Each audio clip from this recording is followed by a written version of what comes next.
Vamos a otros temas que tienen que ver con la salud y mucho ojo aquí. Hay un aumento importante en los casos de sarampión. Por eso la Organización Panamericana de la Salud emitió ya una alerta epidemiológica. Veamos.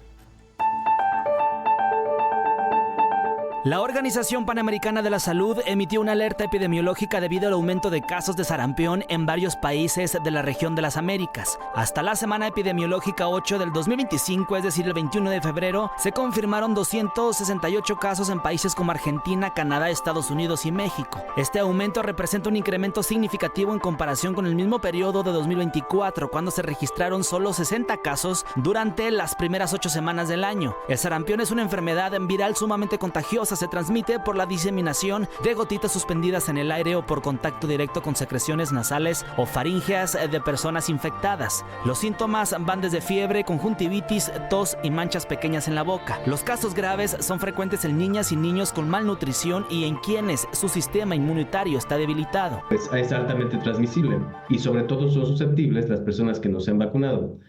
Afortunadamente, los avances de la ciencia han permitido tener y contar con vacunas seguras y altamente efectivas contra esta infección.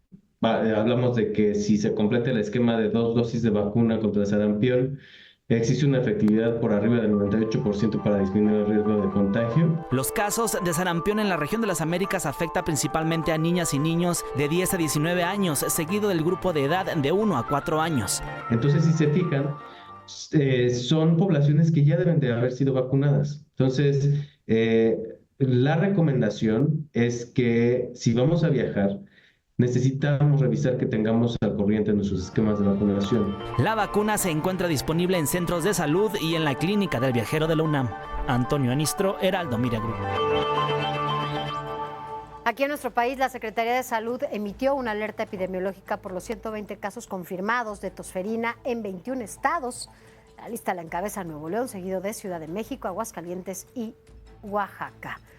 ¿Qué está pasando? De nuevo, hablamos contigo. Gracias, doctor Jorge Baruch, para que nos cuentes, jefe de la Clínica de Viajero de la UNAM, pues qué está pasando, cómo prevenirlo y sobre todo cómo identificarlo. ¿Cómo estás? Buenas noches. ¿Qué tal? Buenas noches. Saludos al auditorio. Bien, gracias. Pues, ¿cómo le hacemos con esto? ¿Cómo saber y por qué tenemos este brote de tosferina ahora, ¿no? Y esto que se está dando en algunos estados del país.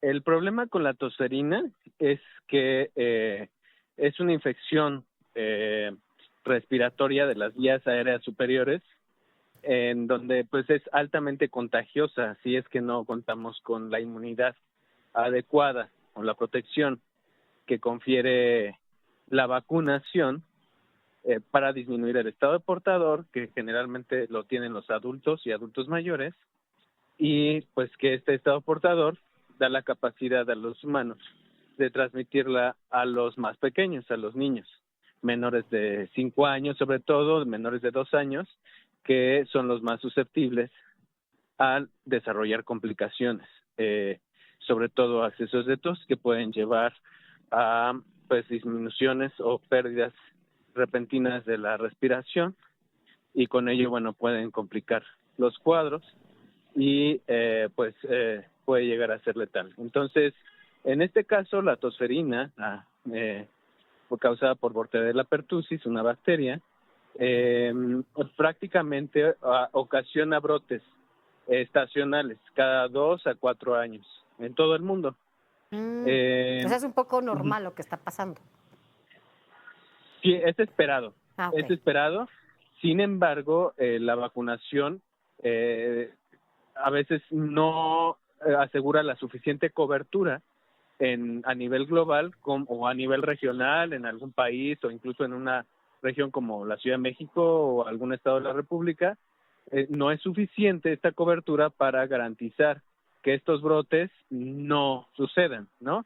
Y las complicaciones propias en los niños menores de 2 años no sucedan. Y eso es lo que preocupa, que la Organización Mundial de la Salud ha notado, junto con otros gobiernos como el de Estados Unidos o incluso el de México, que ya incluso emitió una alerta sanitaria, justo preocupa porque los niveles de vacunación en las poblaciones pediátricas y también de adultos han disminuido a niveles tales que pues hacen más probable que esta estacionalidad sea más frecuente. ¿A qué se debe? O sea, la gente no se está vacunando. Cada determinado tiempo. ¿No están llevando a sus hijos a vacunar? Exactamente, no están llevando a sus hijos a vacunar, no están al pendiente los adultos de los esquemas de vacunación que les corresponden, y entonces esto sucedió en todo el mundo, es un fenómeno que está sucediendo a partir de la pandemia, ¿no? Sabemos que la pandemia de COVID-19 afectó las campañas de vacunación, los esquemas nacionales de vacunación. Las personas dejaron de ir a los centros de salud, dejaron de prestar la atención debida a los esquemas de vacunación y comenzaron a aumentar la frecuencia de ciertas enfermedades como la tosferina o incluso el sarampión. Claro. Bueno, pues entonces la recomendación es revisar, ¿no? Revisar tu carnet de vacunación y no dejar pasar esto, porque efectivamente entre tantos grupos, de repente incluso en esos antivacunas, ¿no? Pues lo que se va a crear o que se puede generar es otras alertas de esta naturaleza cuando se puede prevenir. Exactamente, sí. La indicación en el caso de la tosferina o incluso en el caso del sarampión es justamente la vacunación. La vacunación es pues clave, es digamos que central. Y en el caso de la tosferina también es importante que ante cualquier signo o síntoma de enfermedad respiratoria en niños menores de 2 años, pues es importante acudir con el médico a la brevedad, claro, para poder estar en condiciones de detectarlo a tiempo y dar tratamiento, porque para la tosferina sí existe tratamiento. El punto aquí es que se dé a tiempo para que no haya complicaciones. Bueno, pues como siempre, gracias, doctor, por aclararnos todo esto y seguro estaremos en contacto contigo como siempre. Gracias. Muchas gracias a ti y saludos al auditorio. Bonita noche. Gracias.